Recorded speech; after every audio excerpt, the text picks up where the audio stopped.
He passed 49 cars, by the way. Light work for old Ryan Blaney. Speed cures everything. When you have speed, nobody can stop you. When that dude is smiling, it just feels like we're in a better spot. When Jordan's happy, everybody's happy. Everybody's happy. It's almost like we were watching the championship race again.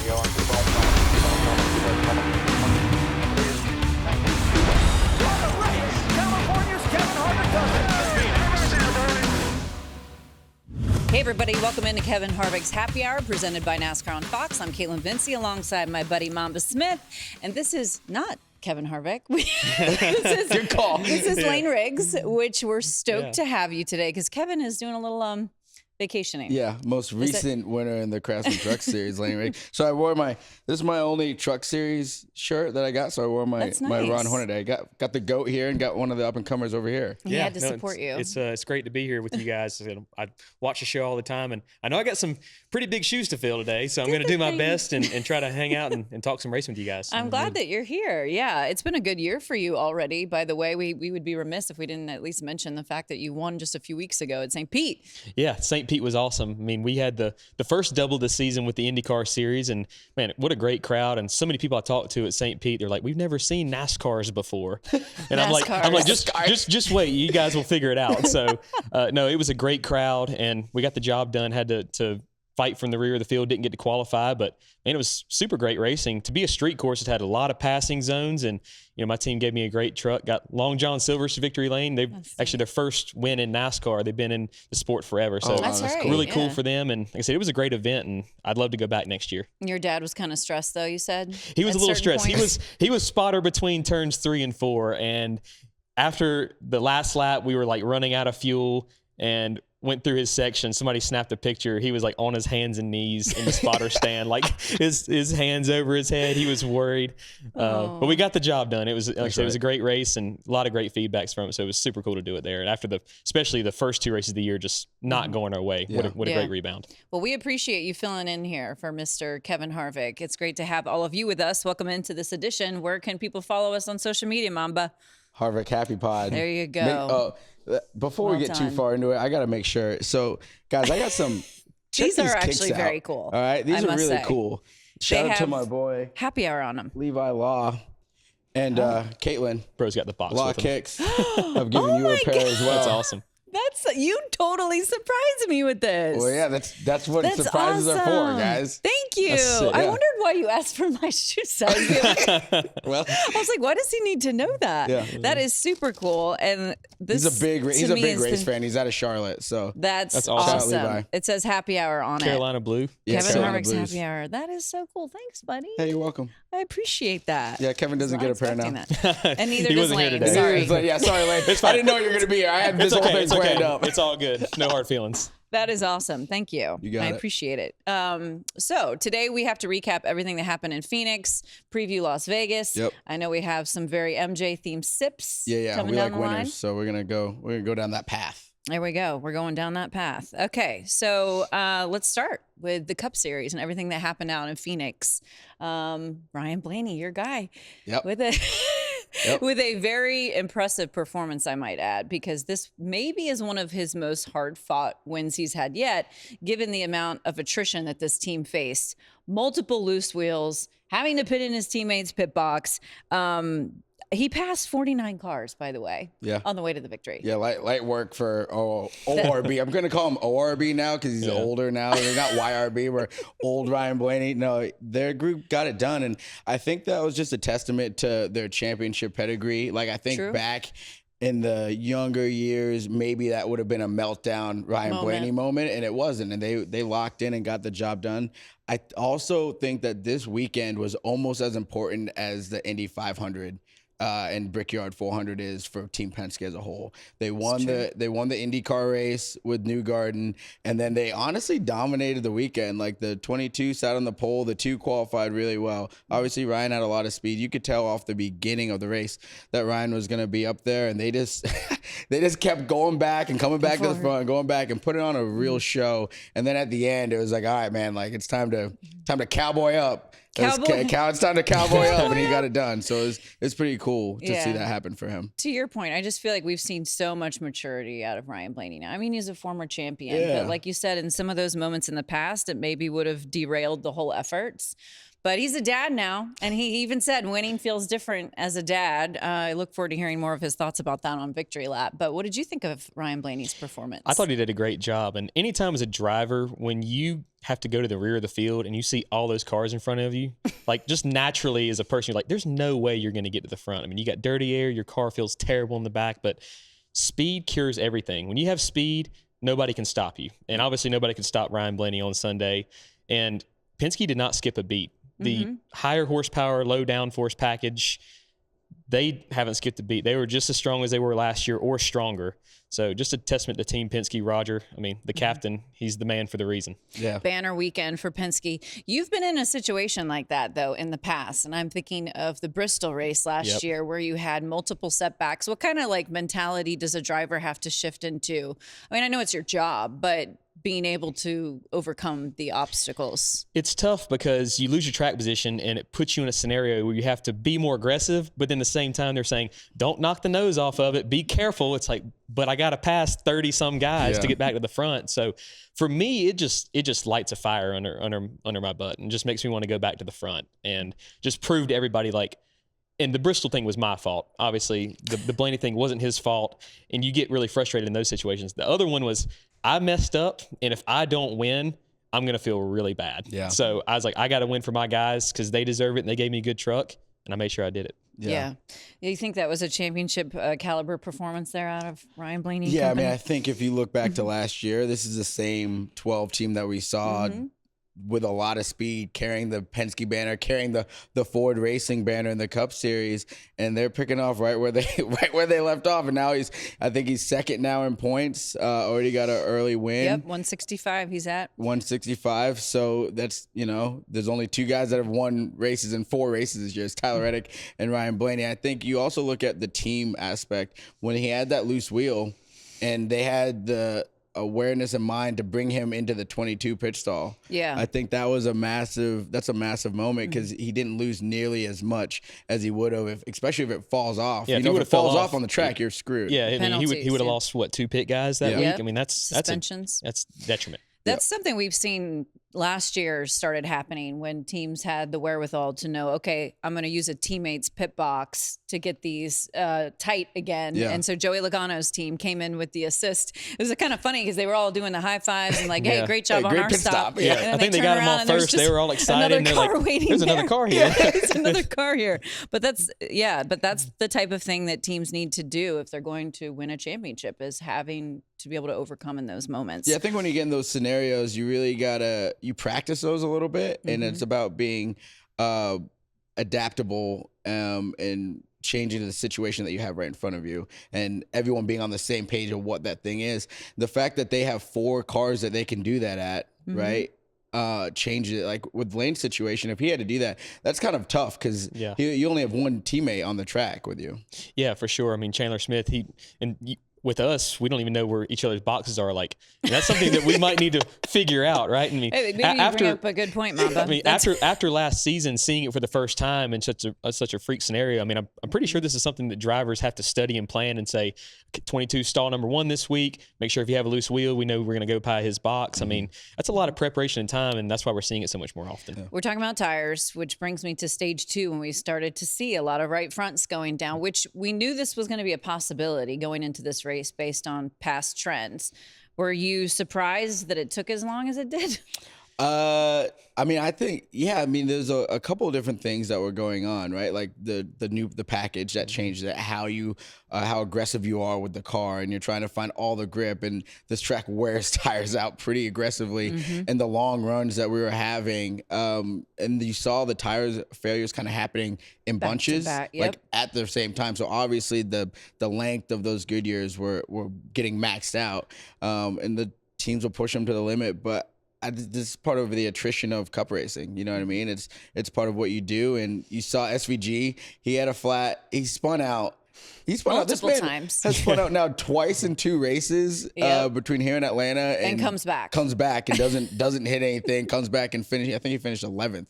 So the tire thing, I don't think that was a Goodyear problem. I think it's just the teams pushing it to the limit. What is that like for a driver when you're seeing all of this unfolding on track and you're sitting there hoping, okay, I hope I'm not next? We don't really fight that in the truck series, at least, but that'd have to be pretty scary to see, like, okay, especially your teammate. Yeah. Like, I know we have to the 10th of a pound, we have the same air pressure. And look, as a lot of the fans don't know, you can pump these tires up and nobody's going to have a tire failure all day. But you make the most grip with the least amount of pressure with these tires, the low profile sidewalls, and the diffuser in the rear. So the teams are going to push it, and the guys that pushed it all day long and didn't have a tire failure are the ones that are in victory lane. So it's so tough, especially for the guys that are running that mid-pack, need that little bit of breakaway. It's like, man, just a little more grip, I can do it, is what the drivers are saying. And the crew chiefs, they take that last step. But yeah, as a driver, you just hope you're not the next one, but you can't drive it easier. You just got to pray to the racing gods and the good Lord above that it's not going to be you. Stressful. That's the hard part, right? Is like, to his point, when you're, all right, we're like, William Byron was pretty much around 8th all day, right? Yeah. And it's like, man, we just need a little bit more. If I could get a little bit more turn out of this thing, and Rudy's got to be up on the box being like, I could get it to you, but like, I don't know if we're going to be past this point. And if we are, now with the chase format, a DNF is detrimental to your season right now. And we're going to talk about some of those guys who are already in a pretty deep hole, just 5 races in, 4 points paying races in. One team that seemingly didn't have any mistakes was Christopher Bell. They executed on pit road. Car was fast. They did take 4 tires at the end when, you know, obviously Ryan Blaney and others took 2. What did you make of that? Because I mean, it was almost like we were watching the championship race again when Denny took 4. And Kyle Larson took 2. Yeah.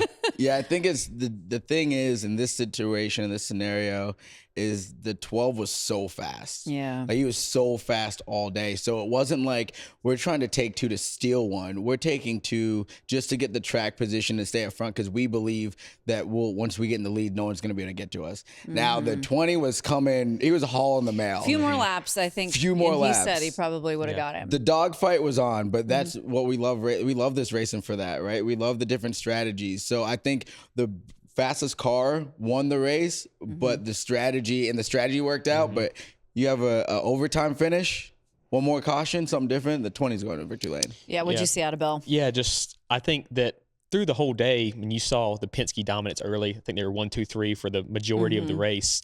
I was like, there's nobody going to touch them. I mean, you have 3 of them up front. One of them's going to get it done.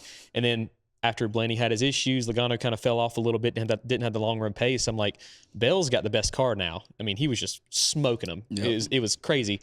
And then at the end, when Blaney only took 2 and there was only 7 guys that took 2, I'm like, I think it was like 20 laps to go. And I'm like, there's no shot that these guys on 2 are going to hold this guy off. I mean, the last time it was a green, white checkered finish. It's 4 versus 2. This time it's a 20 lap to the finish. Like that, when they took 2, I'm like, it's over. The 20 cars got this. And it just shows how much track position matters. Clean air for these cars. Yeah. And I think that his crew chief knew if you put him out front and you give him that clean air, he's going to do all he can to defend it. I was intrigued by the battle between, it was, you know, the Toyotas of JGR in 2311, because Bubba came from a long way back to get himself up in the mix as well with Tyler Reddick.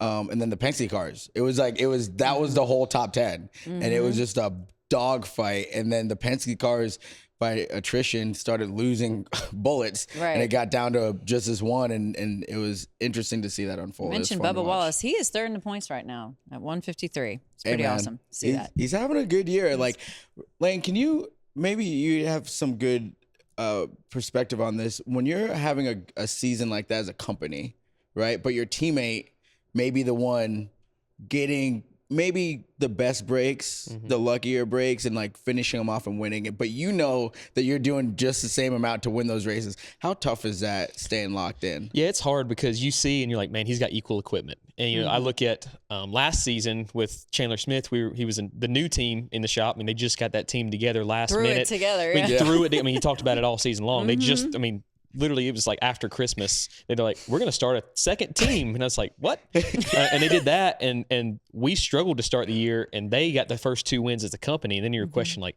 is it me? Is it the equipment? What was it? And then later in the year, kind of flipped the other direction and we kind of had the edge. And it's just all about timing and just staying true to yourself, staying confident in you, knowing that as a race car driver, I can make it happen. And we're just not getting the right days. And I know that you have to be confident enough of yourself and say, well, no matter what race, not even with the teammate, if I was in the winner's car or truck, I could have done the same thing. And having that confidence in yourself, knowing that you could do it if you had the right scenario on that day is what makes the difference in having a confident race car driver every weekend you show up at the racetrack. Yeah, 2311 definitely has a lot of confidence across the board with both of them. Two of them. Yeah. One team that should have confidence as well is Ty Gibbs, who had a top 5 performance, was in the mix at the end for the win, making some statements I thought were interesting, saying I have the right people around me right now, the right guys. That makes a difference, and we're running really well because of that.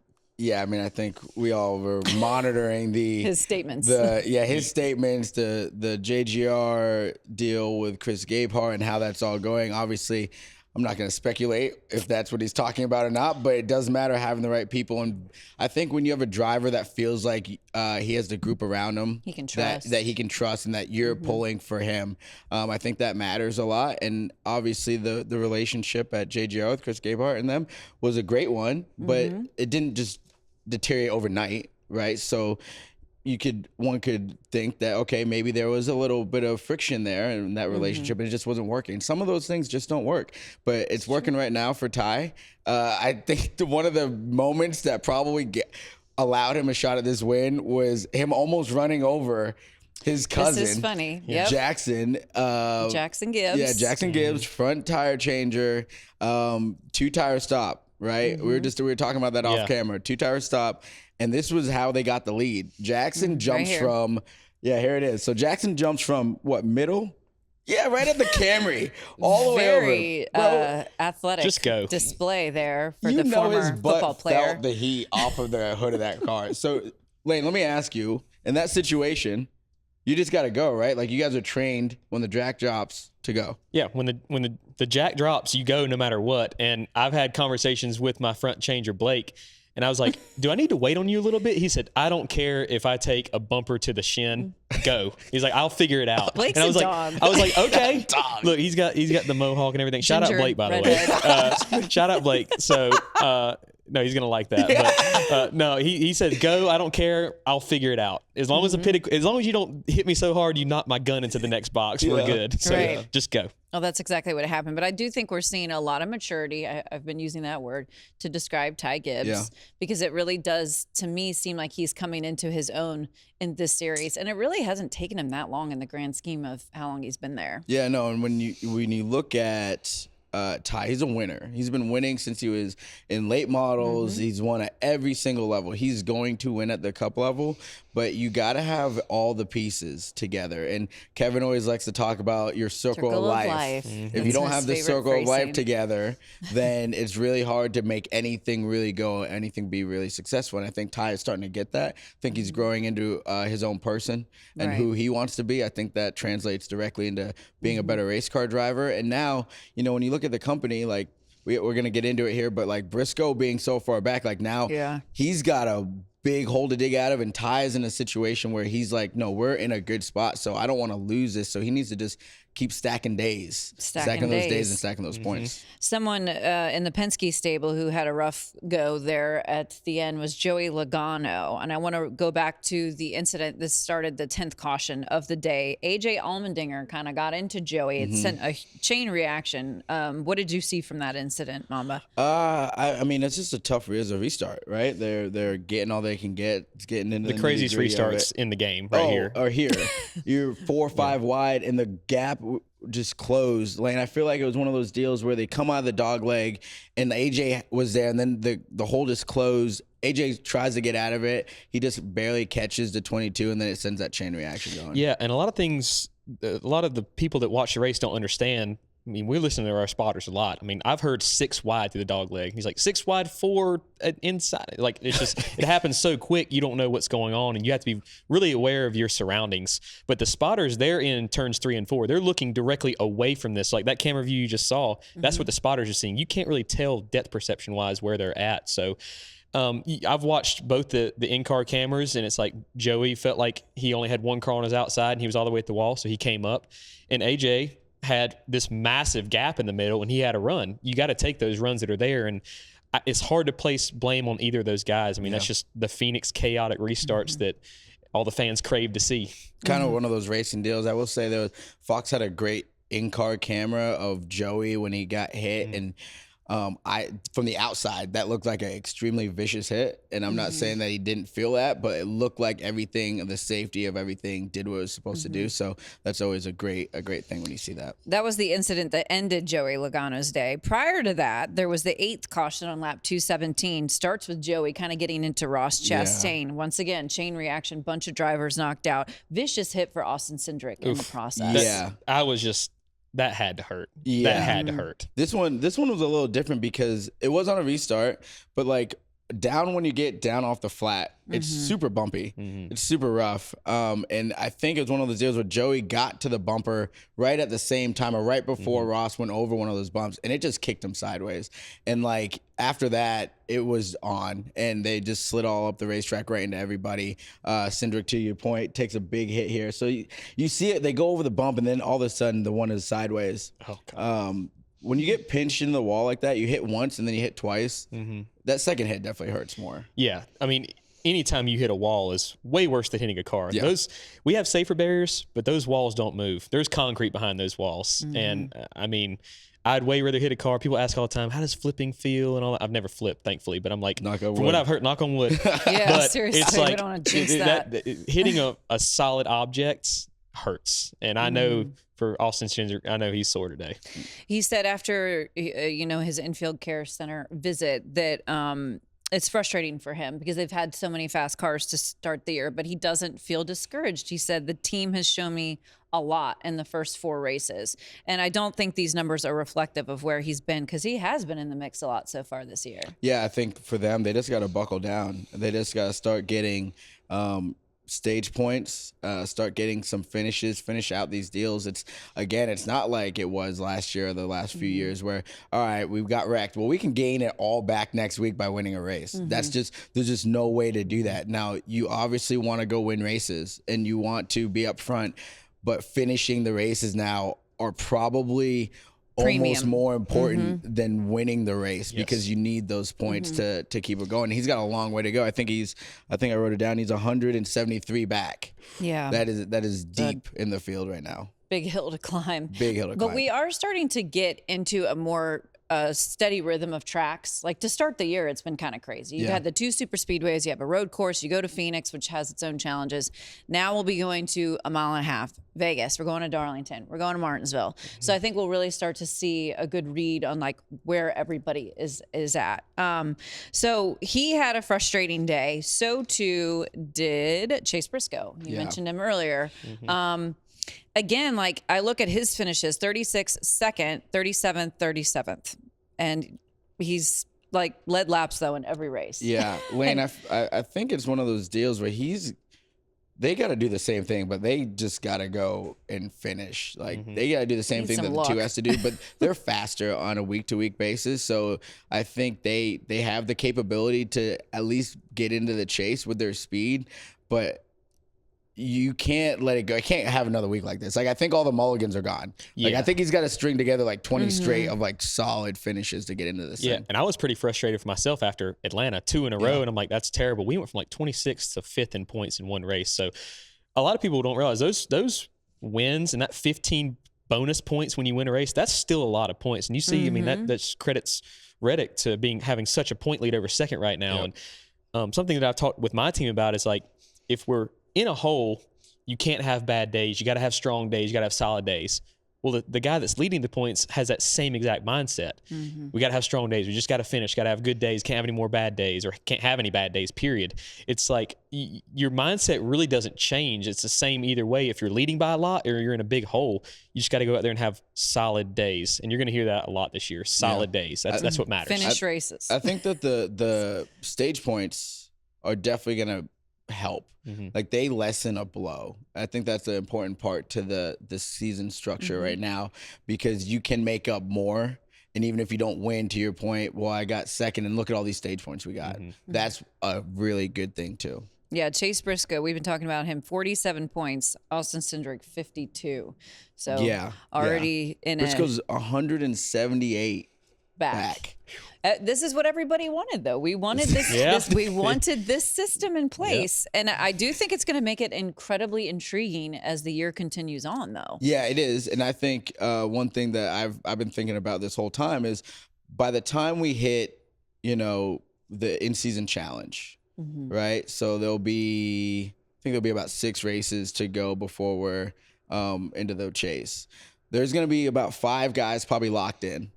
There's going to be a bunch of guys that are fighting to stay in. They'll be in good points position, but there will really be like from 15th to like 20th that have a shot at making the chase, and then everybody else is just going to be trying to salvage their season and win races and do something else because I think they're going to be too far back. If you do not get into that 20-ish range, it's going to be almost impossible, I think, to make the chase. I mean, let alone winning the championship. You're having to shift your mentality totally, right? I mean, from what you've grown accustomed to in terms of trying to run after a championship, right, Layne? Yeah, just going back to the old school days and trying to think DNFs are like the killer. They just kill you. And it's difficult now. You have some stage points to save you, but a DNF is, I mean, it's way better just to lick your wounds and finish 15th than a DNF. It just hurts so much. Takes you back to late model racing, my days in the Cars Tour. I was going to say, maybe that'll help you. And I should have, would have, could have won like 3 Cars Tour championships. I finished second in the championship, I think 2 or 3 times. And those stung, especially when we had such a long year. It's like we were defending the whole time or we were gaining points. And also my national championship season as well was the same kind of way. Just those solid days, even if you don't win the race, you just got to just take it on the chin and know that today wasn't your day. Salvage those good days. And, if we're racing for the win, maybe take a little more risk. Those 15 bonus points, they help a lot. But the difference between 3rd to 4th, 4th to 5th, like, is it even worth it? Is it even worth the risk of trying to pass the guy to get that extra point when there's that risk you could wreck and ruin it all? It's just a different mindset for drivers. And I feel like a lot of us, and even the Cup guys, haven't really figured that out yet, like that happy medium of aggressive to get points versus passive to save points. It's got to be a tough balance. Yes, for sure. And I think that a lot of people are going to look back at these first few races and have a lot of regrets in their head about decisions they made on the racetrack. You got to figure out like how aggressive, like someone who's going to stay aggressive, Carson Hocevar. Oh, gosh. Carson Hocevar is going to stay aggressive. And it's worked out for him so far. And it's worked out so far. He really wasn't involved in anything. He wasn't involved in anything. There you go. All he did was go from the back of the field to the front of the field. Yeah. Like all he did, the Spire cars not in were the eye of the fast. storm He was not in the eye of the storm, but you do got to, it's just risk versus reward. You got to gauge that real time while you're 200 degrees in a race car. So one driver we haven't touched on yet who finished 11th, well, you briefly did, was SVG. He is learning these other types of tracks, which could signal trouble for the competition. Listen, man, he's a world-class race car driver. He is. Okay. He had 1 year at this level, and the year prior before a different type of vehicle. So this is in the 2nd year, and it feels like he's been here forever. And now it seems like he's a perennial top 10, top 15 guy. Yeah. And he's ran like a handful of super speedway races. Like forget all the other forms, all the other types of racetracks we have, but like the first 2, and he found his way towards the front. Obviously, Coda, we expected him at the front. Now we're back to Phoenix. Like, okay, let's see what he's got. Oh, he's got it. He's got resolve because they went to the back. His graph of his timeline was back to front to back to front. And to finish at 11th was absolutely wildly impressive. And I think everyone is going to start taking notice because it also means that Trackhouse is back on the right path. With their race cars. If he's going to be good, that means Ross is going to be better. That's another bulldog that you don't want to deal with. Yep. And then you got Zilich, he's going to find his way. What do you think's been cool about watching what SVG has done and since he came over to our sport? It's made us better. I know everybody's said it before, but I mean, even a guy that doesn't race against him, hopefully I will be one day. And I'm like, I got to get on my game. I got to get on these road courses. And well, you did. And I did. And I did. Hey, it worked out great. And shout out Joey Hand at Ford Racing. He is a huge help to me and all the Ford Racing drivers at road courses. He's another world-class racer that I think he could do just as good in if he had the right opportunity in NASCAR as well. But I hunkered down. I did my homework. I've been doing road course racing on iRacing. No more super speedways on iRacing. I do the road courses and get beat by all the overseas guys every day. So it definitely lights a fire in you to try to be better at things that you aren't the best at. I still love that tagline. Well, it wasn't really a tagline, but it was like the short track racer from North Carolina wins on the road courses. Hey, who would have thought, right? I mean, it's just something that was so out of my comfort zone, you could say. But I like the road courses. They're fun. I put in a lot of work and effort. It was like my first win again. It was like something that's so different than what I normally do. And now I'm like, I wonder how I'm going to stack up against those guys at the Premier Series when we here in a couple years, hopefully. Yeah. Hopefully I can stack up and not be off the pace. When you look at SVG, I mean, I really didn't think that I'd even bring this up at all this year, but do you think that he might win an oval race this year? Like, I would say it's not out of the realm of possibility. It's way more possible than last year. He ran around Ross all day, speed-wise. I mean, they weren't super far apart. I mean, Ross won some races. He won the Coke 600 last year. I mean, any race car driver, just like us at the road courses want to be better at him, he's getting his butt whooped on the ovals every weekend, and he's got that same fire under him as all us oval guys have on the road courses. He wants to win just as bad as we do, or worse. I mean, I think another part of this story is a Connor Zillage element to it, right? Because he came in, and I feel like he's helping elevate SVG in some ways, and Ross doesn't want to be beat by the new kid coming in either. Like, everybody's stepping up their game a little bit over there because they have to. Everybody is. I mean, I think obviously with what we had before and all the road courses, like SVG is like, this guy is just waxing everybody's ass, and then Connor's doing the same thing in the O'Reilly series. Yeah, and now Connor gets to step up. Ross has been the cornerstone, so he's still that. But these two guys are highly talented. They are some of the best drivers in the entire world, and they're just trying to figure it out. And they're starting, maybe at a lower point than Ross is right now, but it's not going to take them very long to get there. And if you have three very solid race car drivers that can win on any surface, because that's basically what we're talking about, because Ross is not a slouch on a road course. He can wheel on road courses too. So now Trackhouse is looking at a three-headed monster at that place, just trying to beat at all the competition. We're talking about drivers with a lot of talent, and one that does come to mind is Kyle Busch, who was also involved in multiple things yesterday. He finished 17th, but I mean, it was just like all of a sudden he'd be there again. I was like, oh, all right, good for him. When he hit the wall at the very beginning of the race, like in that first run, I'm like, damn it, Bobby! Like, this is just not what I want for. This is not what we want for them. We've been saying for years. We want Kyle to have a turnaround. Yeah, but you know what? They did show a lot of grit because they didn't throw in the towel, and neither did the driver. I think the fact that Kyle Busch stayed locked in, that shows a lot of where they're headed. That tells me that their team atmosphere is in the right place, and they feel like they're making gains on it because he didn't just quit on it. So I think that's important. I think that union of him and Jim Pullman as his crew chief will be a good pairing. Like, they're both kind of the rough and tumble, like gritty humans in their respective positions. So I do think that is going to be a good change for Kyle. What'd you see out of him in the race? Yeah, I mean, I just feel like RCR is kind of struggling with speed still, and Jim Pullman is these cars are a lot different than what he's used to and what he's normally done in the shop. So I think it's just going to take a little bit of time, but like I said, Kyle's very mentally tough for what he's had going on for years now, and not winning a race last season and just the struggles week after week after week. And he's really matured as a person. The guys that he was years ago that would crash out about really anything that didn't go his way, he's really got his head on his shoulders screwed on right. Yeah. And he's learned and matured a lot over the years. And that's something that a lot of us drivers aspire to be like, to have the mental toughness that he does. Like I said, I hope that he can win a race this year. I'm not going to say that it's going to happen, but I think that everybody wants to see that. He's only 19 points out of 16th. Yeah, I was looking at that, so which is encouraging. But he's like where he's run is where they've been running, and he runs perennially right around the cut line with the 8 groups. So it's like if they can just find a little bit more and maybe he can clean up some of the like mid-race spins and some of the like if they can clean some of those things up, and pit road, they can clean those things up and just have solid days, they'll probably be in the chase. You mentioned pit road, and I do want to touch on that briefly before we move on, because I feel like this is the first race so far this year where we've seen quite a bit of mistakes as it pertains to the pit crews. Level of concern on that?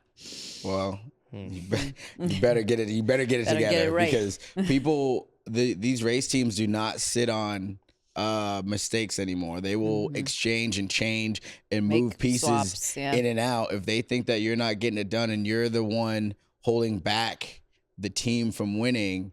Unfortunately, in the era that we're in, we don't have time to wait for you to figure it out and get it out of your head. Like, we need that action right now. So if you're struggling right now and you're one of the teams that, if you're on a team that has already been back in points and you're kind of struggling on pit road, expect changes to be made if you don't get your stuff together. Yeah, it's a very liquid line of work, as you can call it. And I don't envy to be a pit crew member at all. It's so much pressure. It's like the drag racers. It's like you have a few seconds. You wait around all day for these few seconds that matter the most. Your job's on the line in these couple seconds. But it's just like us drivers. You got to push to be better. Go faster. But if you make one little mistake, then you're the odd man out and you're the guy everybody's looking at that failed the day. It's so difficult because, like, early in the race, I was heard, well, the Penske crews aren't really fast enough. And I bet they're saying, we got to have faster stops. We need a second here. We need a couple tenths here. And then you go push that little bit that you're not really comfortable doing, and you make a mistake, and, oh, man, you suck. You're terrible. You messed up. It's so difficult. And I don't want to be in their position at all. I respect what they do, and it's difficult. I'm glad Ryan Blaney was still able to win. Yeah. I'm sure the pit crew is as well. Yeah, no, for sure. And that was, I think that's that moment, the money stop, especially for the 12 group. Like, we have failed our job a couple of times. Now it's right. We're back up where we can win this thing. We got to get it done, and they got it done. And, like, it wipes away all the mistakes you just had, because when it really mattered, you guys came through, and we believe in you. And that's important. Yeah, and I still want to show this video of the pit crew because we were referencing it earlier. Here's Joey Logano's car headed off to get back on the racetrack. Yeah, let's go. And I love their reaction, though. This is car comical to me because literally, I'm not exactly sure of the chain of command of how this works in terms of how one team articulates to the next that they're coming in to do this, but it's pretty impressive when it all comes together. Yeah, I don't know, Layne. I would have to guess that they're on a channel that they can get to, and it's like, hey, we need, and it's like real quick, and there might be like a team manager or team principal in between kind of making that happen, because I don't know if those guys are really like that quickly talking to the other guys on the box. So someone's making it happen, and they were smart to get it done. Very smart. Yeah, pit crews are going to be on their game the next few weeks. We've got some tough tracks. I think about Darlington, lots of stops on the day when we go to that racetrack in a few weeks. So everyone wants tires at Darlington. So that was everything that happened in Phoenix. We are staying out on the West Coast and headed to Las Vegas Motor Speedway, 1.5 mile racetrack for the weekend. First 1.5 mile of the year. Yeah. What are you thinking for that? I know you're going out. Yeah, you? I'll be out there. I'm gonna go what to. You got going? So I'm gonna go to Beer Park, and what? so Beer Park. It's on the Strip. It's a bar on the Strip in the Paris Hotel. So they're doing the Holler Parade, and they line them all up, and they asked me to come out and be the hype on the mic, the mic. What I do best, so getting the people excited. We're going to be handing out free tickets to the race on Sunday, so I'm excited about that. But I'm also excited to find out where everybody's at. This is the first real test. Yes. Like, this is Phoenix was a good test too, but like we predominantly have 1.5 mile races, right? So this is a really good understanding of where our programs are at, how far behind we are, and who is behind. So I'm looking forward to that. I expect C-Bell has been really fast over all the course of the season, and he's so good at Vegas. And he'll be on a little bit of a redemption tour there. Yeah, I expect him to be up front, but also, man, Team Penske, they get it done at Vegas too. It's hard to count against those guys. Yeah, they're strong right now. Yeah, they've won a lot of races at Vegas too. It's gonna be difficult to bet against any of the people that finished up front at Phoenix, because their arrow means more at Vegas, and we're gonna see where they're at a little bit better. But Phoenix, it matters a lot too. I don't think that anybody that finished up front at Phoenix is a fluke. Yeah. So you obviously have run the trucks at Las Vegas, 2 races there, top 5 in 2025. What is tough about, I think people think mile and a half and it's like pretty straightforward, but they aren't actually. So what are the challenges of Vegas? Yeah, actually, to build off of that, it's funny. Before I started racing the mile and a half, so I was like, Dad, what's so hard about mile and a half? They're all the same. He's like, son, you're in for it, because they are not the same. And Vegas is a very unique one. The biggest thing is just the bumps in turn 1 when you run the bottom lane. I mean, even the Cup guys, they don't even qualify on the bottom lane just because they have the cars so low and trimmed out for qualifying. It's faster to hold more throttle higher up just to stay over the bumps. And both ends are very different from each other. It's a wide racetrack. It's really cool seeing the varying lanes there. Tire wear is pretty massive. You fall off pretty good. Tires are worth it. It's a great racetrack. I hate we're not going there this year for the Truck Series. I like that track a lot. I think it's fun. But, it's definitely a good track for the fans, being somewhere on the West Coast again. And hopefully we have a really good race. It's a place where we've seen a lot of strategy too. You know what I mean? Like, I remember it wasn't that long ago where Ryan Blaney had a tough day and then he pushed Logano basically out in front enough to where Seatbelt couldn't run him down, and Logano ended up winning that race in Vegas. So you never really know if it's going to be a last-second caution. We've seen cars flip at Vegas before, which is insane. Reddick went over one time. Like, everyone's pushing because I think this is one of the places that they feel like they can, and there's multiple grooves, and it makes for some exciting racing. So a few weeks ago when we were Circuit of the Americas, we saw a lot of drivers' cool suits not functioning correctly. It was the first really hot weekend of the year. It's supposed to be 90 degrees in Las Vegas this weekend. So in terms of just the conditions that you've dealt with or that the drivers will be dealing with, what does that present? And the trucks aren't nearly as bad as the Cup cars are, from what I've heard. I've never driven one, but just talking about the hot air coming out of the hood and everything, it's really in right side windows for those guys. It's hot for them. And I mean, it's not like the old days where it was like, you need to toughen up. They didn't have cool shirts in the 80s and 90s. The cars are a lot different. I mean, they were pretty open back then. So cool shirts are almost a must for those guys. And thankfully, my interior guys do a great job because I've never had an issue with the cool shirt. Knock on wood. Knock on wood. Jinxing you up and down the board today. Shout out interior guys because they do a great job. And shout out to my cool shirt because it hasn't broken yet. Hopefully it never does. But like I said, it wouldn't be as bad for me. But, I mean, we saw a lot of people fall out at COTA. It's hot. And, I mean, you're doing a lot of work. And, man, it gets really hot in those race cars. So it's the cooler your body is, the cooler your mind is, the better you can make decisions. Yeah, I'm going to say I got to give credit to one guy, though. Who's that? Ricky Stenhouse Jr. That does not use a freaking cool suit ever, not one time. How is that even possible? Because he's built different.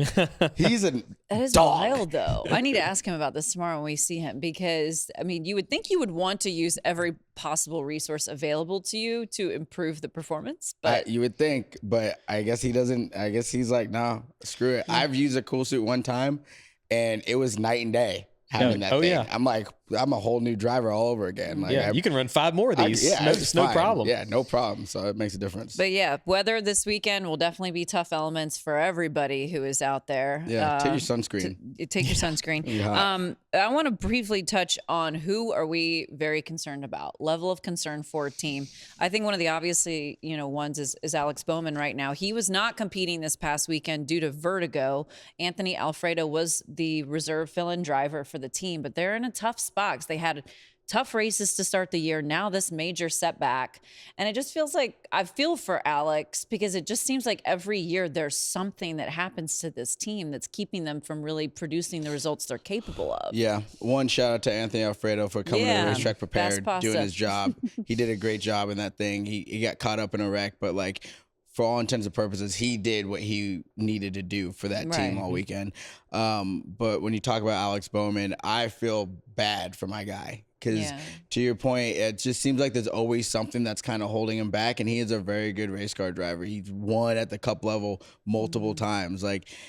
And so for him to not be able to compete now for it seems like the 3rd or 4th time for something that is out of his control. I talked to him a little bit, and he's in good spirits about it. Like they're gonna figure it out. But he's a race car driver. He wants to be in that car. And on top of that, over the last 3 years, his name has been on the chopping block for losing his ride almost every year. So now he comes into this year thinking that they're going to have some good momentum, some good things happen. The year didn't start great at Daytona. and now he's dealing with this after Coda, and now he can't even do what he does best, which is drive race cars. So I hate it for Alex. I hope that they get it figured out, but most importantly, I hope that he's healthy. Yes. Like, I want him back in the race car, but his health as a human being, what he does post race car life, is what's most important. Yeah, we're thinking about Alex Bowman and hoping that he can recover quickly. Based on what you've seen in the Cup Series so far this year, which teams do you kind of like, oh, you better get on the wheel here? Who's in a hole? Who are we concerned about?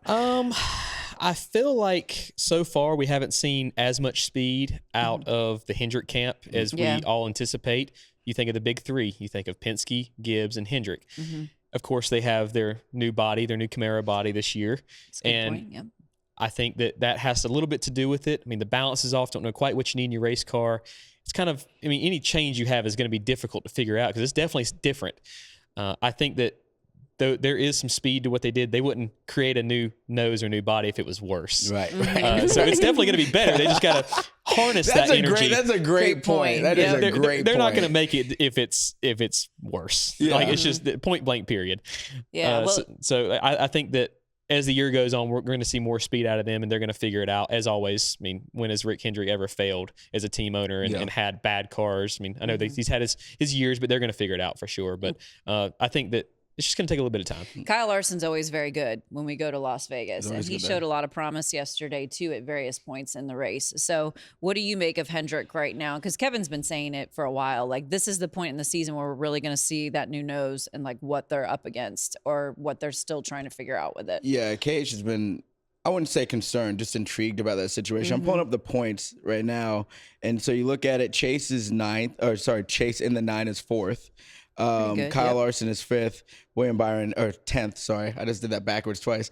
And William Byron is 11th in the 24. So, like, the speed isn't there, but they're doing what they need to do. Yeah. But it's not like the speed isn't there. They're running perennial top 10. Yeah. So they're in the mix. They're just not lights out yet. And I think not being lights out at the beginning of the year is okay. I think you want to get hot at the right time, and a lot of times throughout the last few years, I think we've seen teams be hot at the beginning and really cool off middle of the year. I think about William Byron, middle of the year, like was kind of non-existent for about 6 races. He had like 6 finishes, 4 out of 6 races last year at some point were outside the top 25.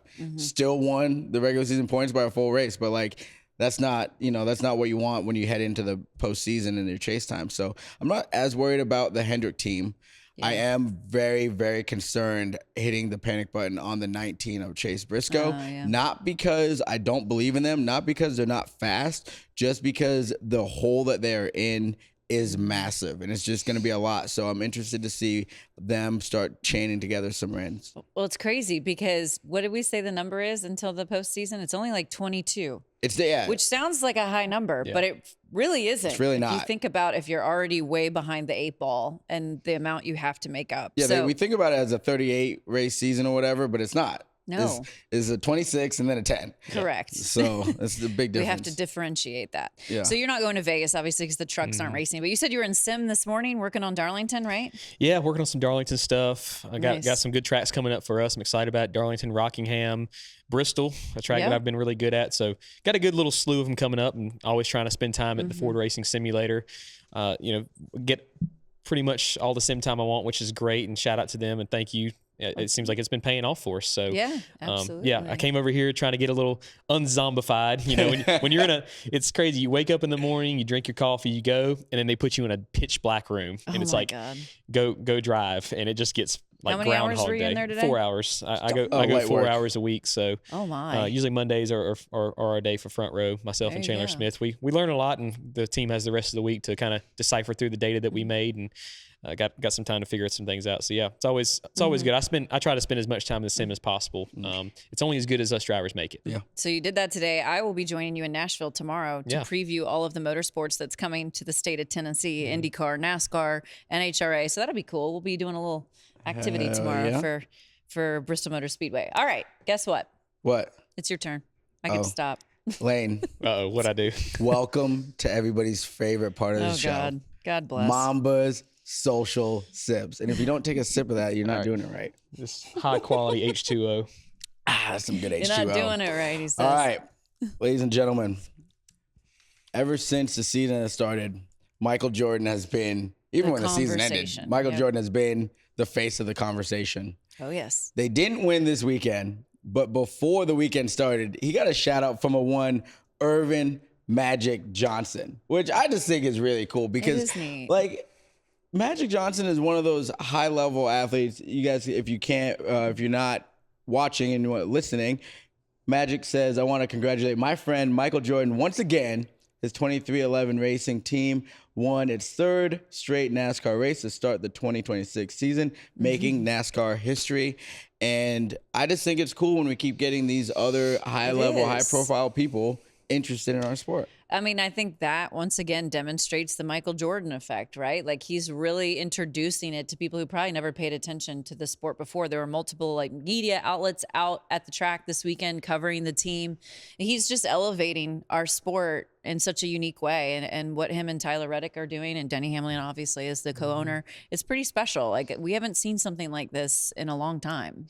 Yeah, it's really cool for us drivers to see so many more people, and people I went to high school with. I see they'll repost high school. Yeah, I went to high school with, and they've never really cared about racing, didn't know anything about it, and now it's starting to become a mainstream sport again, and people are really starting to pay attention to it. They'll repost my stuff and text me and say, man, I can't believe you were doing all this back in high school and now we get to watch you on TV. So that is neat. Shout out to Bahama, North Carolina for the accent and in my Riggs family heritage. Thick. So I love it. I'm just going to embrace me, but no, it's really cool that a lot of people that haven't watched motorsports even are watching NASCAR, and people that, we look at the IndyCar series and how they're meshing with NASCAR. The collaboration they had the past 2 weeks has been really great. The crossovers are great. You got the two largest American motorsports working together again, just like the glory days. So, I love that. Motorsports and American motorsports is alive and healthy right now. It's a great time to be a race fan. I'm going to be saying that all year. Right here on Fox. That's the only way that you can get that crossover. So, also, there was a really cool ad that was also done in conjunction kind of with the 2311, all they're winning. And it's basically just talking about they're talking about being relentless in this ad. And I just thought it was so cool because Nice Kicks, they're a massive brand that obviously cover the Jordan brand and all the shoe game stuff. So that was them rooting them on to get their fourth consecutive, which they came up a little short. But honestly, I was shocked how close it was. Tyler Reddick was right in the mix. So I thought that was really cool. That's a neat spot. And I think a lot of people associate Michael Jordan with like growing up watching sports. And like it's cool for them to see him again in a sporting arena like that, right? It's cool to see him winning because there's a lot of us that didn't. I remember him winning, but there's a lot of people that don't. They remember maybe him with the Wizards, not with the Bulls. And then ownership of the Hornets, they didn't win a whole lot. They won a little bit, but in motorsports, he's found success. And when that dude is smiling, it just feels like we're in a better spot. It just feels better. When Jordan's happy, everybody's happy. Everybody's happy. All right. This is actually my favorite sip of the day. Favorite sip. So Pato O'Ward, I really like Pato. I think he's a really cool guy. He's a really great race car driver. I got to meet him and we ran some sim laps at the Aero McLaren facility. But he, in between St. Pete and Phoenix, he had a quote, and he was saying, "I'm tired of IndyCar being like the supporter series." Okay, I understand that. Like, you're a big dog, and you want to be the top dog. But then he saw Jeff Gluck's post, and he said, "I need to retract this a little bit." So in Jeff Gluck's post, it showed the viewership numbers. It showed the viewership. 3.9 million for Cup. O'Reilly 1 point. Right, and the IndyCar was 1.4 million. There you go. Right, those are good numbers. Oh yeah. But like, let's not Truck race, 1 million. Truck race with Layne Riggs, 1.1 biggest number million. on the Fox network since 2018. Not bad. So I think he understood that, and he said, "I stand corrected. I'm happy to be here with NASCAR this weekend." Pato, we're happy that you were here this weekend. Too. We ain't mad at you, brother. Just keep coming by. Keep coming by. Rising tides raise all ships. Yeah. That's the age-old phrase, and it's true. And listen, you guys saw it. The stands were packed for the Indy cars. for the IndyCar race. The stands were packed for them on Saturday. Exactly. So it was great. We want to have that mix. I mean, you know how many fans, like especially younger fans that have never seen an IndyCar in person and they were already just camping at Phoenix or decided like, hey, let's go to both the races today. I mean, a lot of people, and just like when I was in St. Pete, the people coming up, I've never seen NASCARs. I mean, just it's a great crossover, and you have. It is. I feel like the open wheel side, and you look at like the F1 NASCAR debate all the time, which one's better, but just being a fan of motorsports and getting to see both of them and the respect for both series and both types of motorsports is great. I mean, I think if you're a motorsports fan, you should be a fan of not all of them, but most of them at least. Yeah. I agree. And I was in Phoenix for the ARCA race on pit road, but I did walk through the IndyCar garage at one point, and it was very neat to just see a different series, part of our weekend. And I feel like overall the reception was very positive. It was nice to have some of the IndyCar drivers on the Fox broadcast, have the booth go up and integrate with our booth in the Cup Series. It's just, for me as a race fan, I love seeing that because to your point, I just love racing. So I don't pick and choose. I think it's cool to have it, and it's helping. You're seeing the numbers supporting this. It's helping everybody. We're all racers at the end of the day. Yeah. And we want to go to the racetrack and see it thrive and succeed. So, ladies and gentlemen, closers, if you want to leave a voicemail, 805-317-4175. If you want to leave a mailbag question, harvickhappyhour4@gmail.com. There you have it. Layne, welcome to the best segment of our show. He just can't. He will beat that up. The closers tell me. It's not me. I'm just letting you know what they say. He says the fans tell him this all the time, so we're going to go with it. All right, time now for our last call, and we have to grade the burnout for Mr. Ryan Blaney at Phoenix, and he's notorious for always doing very cool post-race celebratory moves. So he used to not do burnouts. Right. And I don't know what happened. I think he started listening to the show and realized that we're grading this. Yeah. And now he's doing it. This was one of the better ones that I've seen him do. And like I said earlier in the show, I just think that this moment meant a lot for Team Penske to sweep the weekend. I think they put a lot of effort into that. I think it showed in his burnout. It did. So what did you think of it? Yeah, I give it, do I need to rate it right here? Yeah, it's like a grade. It's a grade. A grade. So like a letter grade. I give it a, sorry, Ryan, B- on that one. Okay. It was pretty short. I like to see the tires blow off of them. I will blow the crush panels. You are a psycho with your celebrations. I will say that. I will blow it up because you never know when you're gonna get your next race. And my crew chief Dylan, he's always like, "Easy on the engine, easy on the." I just turn the radio off. I'm just gonna do my burnout here. But I love going against. My favorite is to go against the wall.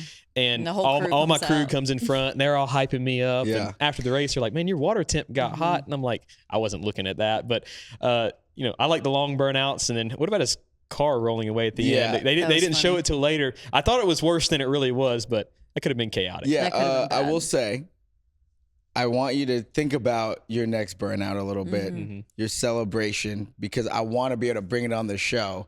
Yes. So like Kevin's really big on the pageantry and the stylistic stuff of it. So when you can like high five your guys or get them involved, man, I'm just letting you know. He's just trying to give you some help. I will look, St. Pete. I did 4 separate burnouts. I will tell. I don't know if everybody saw it or not, but I had enough. I realized after the finish line, once the fuel settled, I had enough. So I did one in turn 1. I did one in turn 5. I did one in turn 10, and then I came back and did another one on the start finish line. Wow. And I still had enough fuel to get back to victory lane. There you go. And there was a concern you may not have enough fuel in that race. At that point I said, if I got to get towed back, whatever. I gave it my all. I was a pit reporter at Bristol when you won, and a piece of the tire hit me in the head. I'm sorry about that. It literally almost gave me a concussion. Don't be sorry. All right, so B- we're saying for that one potentially. Yeah, not bad. Okay, let's take a look, guys, at the point standings. I'm excited about this because I'm still leading 18. I got 6 points for picking Christopher Bell, so leader in the clubhouse. Kevin picked up some 10 for picking the race winner of Ryan Blaney. Good by him. Actually, this is for this part of the show specifically. I'm so glad that you're here and he's not. And then Mamba is at 9 right now, but 3 points for Byron. We all picked up points. We got points. We all made up some ground, which is exciting. So now we get to do it all over again. I guess I'll go ahead and go first. Okay. I'm not sure how this works, given the fact that Kevin's not here. So he's just getting an automatic 0 for the weekend. Automatic 0. He needs a waiver to get into the trade. Like he didn't reach out with a pick. Yeah, this is an automatic 0 for this weekend because he didn't. So happy. No, I am, because he didn't even have the thought process to be like, oh, I should put my pick in so I have a pick. This is what he gets for not being here. He's on vacay. I don't care. We're working. Well, we are working right now. And I am picking Joey Logano for the weekend. 4 wins out at Las Vegas in the past. We've been talking about Penske all throughout the course of the show, how they are strong right now. I'm going 22. What say you? Go ahead, Layne Riggs. I was going to say Joey Logano as well. I think that he's going to want some redemption after Phoenix, after not being able to finish the race. I mean, they qualified on the pole, had the fastest raw speed car of the day. And I feel like they struggle with that a lot of times, having that raw speed. And, man, Joey is determined. So, I think it's going to be Bell, Blaney, and Logano top 3 is my pick right now. I think it's hard to – how do you bet against those guys right now? Oh, what a company guy. Yeah. You know, I like what he did there. Ovals. What you got, Mamba? Man, you know, I really want to go see Bell really, really bad. Okay. But you're not. But then again, Briscoe needs it really, really bad. I like this. Yes. Okay. So I think I'm going Briscoe because I just think that they know that they need to go off and win races. They're going to be aggressive. They've been good. They've been just had had a lot of bad luck. They've led laps in every race. And I just want to say, this is what you get, Kevin. This is what you get. This is what you get. He loves it. Mamba loves that Kevin's not here. It's all about competition. Yeah, all about it's friendly competition. Yeah. All right, closers, make sure you subscribe to our new YouTube channel. Check us out on Harvick Happy Pod and all the social channels. Well done by you, sir. Your first time as an analyst and filling in for Kevin Harvick is not easy. Great job. Really big shoes to fill, and like I said, thank you guys for being here. I hate he's not here as well, but glad that I could take his seat. No, you don't need to hate that he's not. Good luck to you. Well, thank y'all. Hopefully I can do it again soon after another win. Yeah, absolutely. Thanks for being here. All right, subscribe on YouTube wherever you get your podcasts, and we will see all of you after Las Vegas.